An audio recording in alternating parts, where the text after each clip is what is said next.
PM Modi को Trinidad and Tobago की राष्ट्रपति क्रिस्टीन कंगालू ने अपने देश के सर्वोच्च सम्मान the order of the Republic of Trinidad and Tobago से नवाजा। पीएम मोदी ने आभार जताया और इसे दोनों देशों की गहरी दोस्ती का प्रतीक बताया। ये पहला मौका है जब the order of the Republic of the Trinidad and Tobago एक विदेशी नेता को दिया गया हो। मैं इस सम्मान को 140 करोड़ भारतवासियों की ओर से एक साझा गौरव के रूप में स्वीकार करता हूं। इस सम्मान का पहली बार किसी फॉरेन लीडर को दिए जाना हमारे विशेष संबंधों की गहराई को दर्शाता है। यह संबंध हमारे साझा इतिहास और सांस्कृतिक धरोहर पर आधारित है। 2014 से अब तक 25 देश पीएम मोदी को अपने सर्वोच्च सम्मान से नवाज चुके हैं, जिसमें अब त्रिनिदाद एंड टोबैगो का नाम भी शामिल हो गया है। और 26 साल बाद कोई भारतीय प्रधानमंत्री ने त्रिनिदाद और टोबैगो का दौरा किया, लिहाजा ये दौरा ऐतिहासिक रहा है। और इसमें एक और स्वर्णिम अध्याय तब जुड़ा जब प्रधानमंत्री मोदी ने त्रिनिदाद एंड टोबैगो की संसद को संबोधित किया। सुनिए। त्रिनिदाद एंड टोबैगो की संसद में पहुंचने पर पीएम मोदी को गार्ड ऑफ ऑनर दिया गया और उसके बाद संसद भवन के अंदर गए त्रिनिदाद एंड टोबैगो के सांसदों से उन्होंने मुलाकात की। संसद के विशेष संयुक्त सत्र में ऐतिहासिक संबोधन दिया और ऐसा करने वाले वो पहले भारतीय पीएम बने। I am humbled to be the first Indian Prime Minister to speak to you in this iconic Red House. भारतीयों के लिए डेमोक्रेसी सिर्फ एक पॉलिटिकल मॉडल भर नहीं है, हमारे लिए ये वे ऑफ लाइफ है, हमारी हजारों वर्षों की महान विरासत है। इस संसद में भी कई साथी ऐसे हैं जिनके पूर्वज बिहार से हैं। वो बिहार जो महाजनपदों यानी एंशिएंट रिपब्लिक्स की भूमि है। और 5 देशों के दौरे पर गए प्रधानमंत्री मोदी पहले घाना पहुंचे थे, फिर त्रिनिदाद एंड टोबैगो गए और आज अर्जेंटीना पहुंचे हैं। अर्जेंटीना से वो ब्राजील के लिए रवाना होंगे, जहां पर वो ब्रिक्स समिट में शामिल होंगे।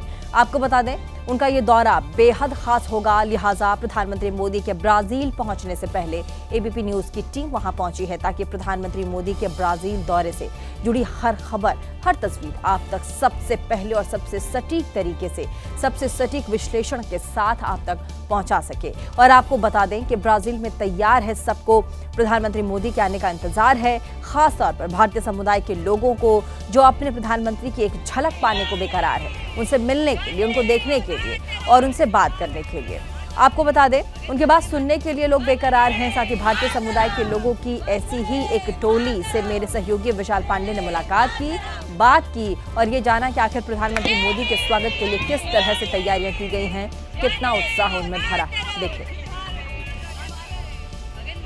प्रधानमंत्री नरेंद्र मोदी ब्राजील के दौरे पर आने वाले हैं। इस वक्त हम ब्राजील में मौजूद हैं। ब्राजील के रियो डी जेनेरियो शहर में इस वक्त हम हैं और यहीं पर ब्रिक्स शिखर सम्मेलन का आयोजन होना है 6 से 7 जुलाई को। प्रधानमंत्री मोदी जब ब्राजील पहुंच रहे हैं तो भारतीय समुदाय के लोगों में काफी उत्साह है और जहां पर मैं मौजूद हूं, यहां से रियो डी जेनेरियो का खूबसूरत दृश्य भी दिखाई दे रहा है। ये समंदर की लहरें आप इस वक्त देख पा रहे हैं अपने टेलीविजन स्क्रीन पर और इसी खूबसूरत शहर में ब्रिक्स शिखर सम्मेलन का आयोजन हो रहा है और भारतीय समुदाय के लोगों में प्रधानमंत्री नरेंद्र मोदी के ब्राजील दौरे को लेकर काफी उत्साह है। सबसे पहले इन्हीं से जानते हैं, थोड़ा इस तरफ आएगा। क्या नाम है आपका?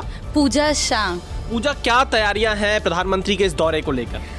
हम लोग एक डांस करने वाले हैं। ये हमारी टीचर है, उन्होंने कोरियोग्राफ किया है, वो साओ पाउलो से आई हैं। हम ऑनलाइन प्रैक्टिस कर रहे थे इतने दिन और आज फाइनली दूसरी सब लेडीज़ को भी हम मिलके फाइनली हमारा कोरियोग्राफ करेंगे, कोऑर्डिनेट करेंगे और फिर प्रेजेंट करेंगे। तो यहाँ पर देखिए प्रधानमंत्री के स्वागत के लिए तैयारियाँ चल रही हैं। कुछ गीत संगीत के माध्यम से आप उनका स्वागत करना चाहेंगे हमारे दर्शकों को, अगर आप वो कुछ गीत सुना पाइए जैसे प्रधानमंत्री का स्वागत हो सकता है, कुछ जो शुरुआती उसकी लाइनें हो।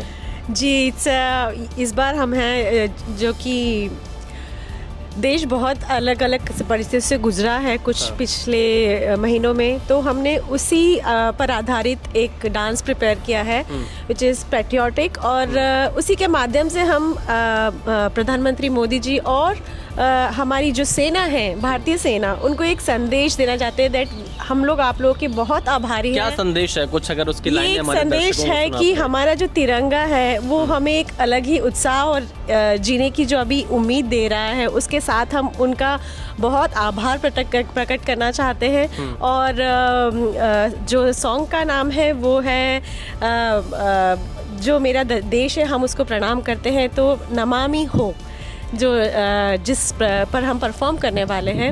और ये एक सेमी क्लासिकल बेस परफॉर्मेंस होगा और बहुत ही दिल से और बहुत ही तो कुछ लाइनें अगर आप सुना पाइए। हाँ, इस सॉन्ग का है, जागो कि अब 3 रंग से सजा है ये आसमां, और ये 3 रंग हमारे जो है हमारे तिरंगे के हैं, और उन्हीं 3 रंगों को हम प्रेजेंट कर रहे हैं कि जागो कि अब 3 रंग में सजा है ये आसमां, राग देश धुन गा रही है पवन के अमर रहे देश मेरा। प्रधानमंत्री मोदी ऑपरेशन सिंदूर के बाद पहली बार ब्राज़ील आ रहे हैं, जहां पर आप मौजूद हैं, और ऑपरेशन सिंदूर भारत का काफ़ी सफल रहा है। कैसे देखते हैं प्रधानमंत्री मोदी की इस ब्राज़ील यात्रा को? प्रधानमंत्री मोदी जी तो मेरा एकदम फेवरेट आदमी है। क्यों, क्या कहना चाहते हैं आप प्रधानमंत्री से? वो मेरा आदर्श आदमी है और इतना सब कुछ कर रहे हैं इंडिया के लिए, वो मैं बहुत खुश हूँ उससे। उससे बेटर पीएम आज तक नहीं हुआ है। तो आपने देखा भारतीय समुदाय को किस तरह प्रधानमंत्री मोदी के ब्राजील आने का बेसब्री से इंतजार है। लेकिन ब्राजील में होने वाले इस ब्रिक्स समिट में क्या खास होगा, कौन नेता आएगा और कौन नहीं, देखिए रियो डी जेनेरियो से मेरे सहयोगी विशाल पांडे की खास रिपोर्ट। प्रधानमंत्री नरेंद्र मोदी ब्राजील के दौरे पर पहुंचने वाले हैं और ब्राजील के इसी रियो डी जेनेरियो शहर में प्रधानमंत्री मोदी ब्रिक्स शिखर सम्मेलन में हिस्सा लेंगे। ब्राजील के पास इस बार ब्रिक्स की अध्यक्षता रही, जिसका लीडर्स सम्मेलन रियो डी जेनेरियो शहर में किया जा रहा है। प्रधानमंत्री मोदी के साथ साथ ब्राजील के राष्ट्रपति, दक्षिण अफ्रीका के राष्ट्रपति यहां पर नजर आएंगे। हालांकि चीनी राष्ट्रपति शी जिनपिंग और रूस के राष्ट्रपति पुतिन ने ब्रिक्स शिखर सम्मेलन से दूरी बनाई है। चीन अपने प्रधानमंत्री को भेज रहा है, तो रूस के विदेश मंत्री इस शिखर सम्मेलन में हिस्सा लेंगे। लेकिन भारत के लिहाज से अगर देखें तो ब्रिक्स शिखर सम्मेलन काफी महत्वपूर्ण है, क्योंकि ऑपरेशन सिंदूर के बाद ब्रिक्स का यह पहला मंच होगा जब प्रधानमंत्री नरेंद्र मोदी लोगों को संबोधित करेंगे। जो ब्रिक्स के सदस्य देश हैं, 11 इसके सदस्य देश हैं, उनको यह बताएंगे कि कैसे आतंकवाद के खिलाफ इस लड़ाई में पूरी दुनिया को भारत का साथ देना चाहिए। और ब्राजील तो उन तमाम देशों में था जिन्होंने पहलगाम आतंकी हमले के तुरंत बाद प्रधानमंत्री नरेंद्र मोदी से बातचीत की थी और अपना पूरा समर्थन आतंकवाद के खिलाफ लड़ाई में भारत को दिया था। तो इस ग्लोबल मंच से, जहां पर ब्रिक्स के सदस्य देश मौजूद रहेंगे, प्रधानमंत्री नरेंद्र मोदी को पूरी दुनिया सुनेगी और यह बताएगी कि किस तरह से यहां पर जो संदेश जाएगा उसका एक बड़ा असर पड़ने वाला है। क्योंकि पीएम मोदी ऑपरेशन सिंदूर के बाद जब ब्रिक्स के मंच पर होंगे, दुनिया भर के तमाम देश और जो पार्टनर देश हैं ब्रिक्स के, वो यहां पर मौजूद रहेंगे। वो कहीं ना कहीं इस बात को और आगे बढ़ाएंगे, क्योंकि भारत बिल्कुल ये साफ कर चुका है कि उसका ऑपरेशन सिंदूर अभी भी जारी है। और प्रधानमंत्री मोदी ब्राजील में न सिर्फ ब्रिक्स समिट में शामिल होंगे, बल्कि ब्राजील के राष्ट्रपति के साथ द्विपक्षीय वार्ता भी करेंगे। ऐसे में ब्रिक्स में किन मुद्दों पर बात करेंगे और द्विपक्षीय वार्ता में किन समझौतों पर सहमति बन सकती है, ये जानने के लिए मेरे सहयोगी विशाल पांडे ने ब्राजील में भारत के राजदूत दिनेश भाटिया से खास बातचीत करी है। सुनिए। प्रधानमंत्री नरेंद्र मोदी ब्रिक्स शिखर सम्मेलन में हिस्सा लेने के लिए ब्राजील पहुंच रहे हैं। हमारे साथ बातचीत करने के लिए ब्राजील में भारत के राजदूत दिनेश भाटिया मौजूद हैं। सर, क्या बड़े मुद्दे भारत ब्रिक्स शिखर सम्मेलन में उठाने वाला है, किन खास मुद्दों पर फोकस रहेगा? क्योंकि हमने पिछले कुछ अगर चीज़ों को देखा है, उसमें भारत बहुपक्षवाद को बढ़ावा देने की बात करता है। ग्लोबल साउथ के जो देश हैं उनकी आवाज़ लगातार उठाता रहा है, प्रधानमंत्री नरेंद्र मोदी खुद उठाते रहे हैं। इस बार क्या खास रहने वाला है? रियो में ब्रिक्स समिट का आयोजन किया जा रहा है और ब्राज़ील इसका होस्ट है।